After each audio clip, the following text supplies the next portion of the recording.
Welcome everyone and congratulations on registering here at CSU. This short video will walk you through getting fully enrolled and making sure you are clear from each department before you start classes. You're going to love this process. It's so much easier. Let's have a look. The enrollment process is pretty straightforward. After you register, you must be cleared by each department from housing through the registrar's office.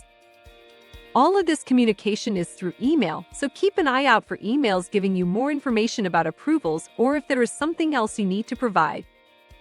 Let's walk through the 4 stages of the process.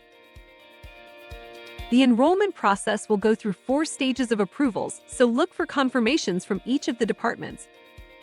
If the department administrator reviews your file and determines they need additional information, they will indicate that in the email. It's important that you watch for those emails until you have final registrar's approval. That's it, I told you it was simple. Best of luck on your studies and go Marauders!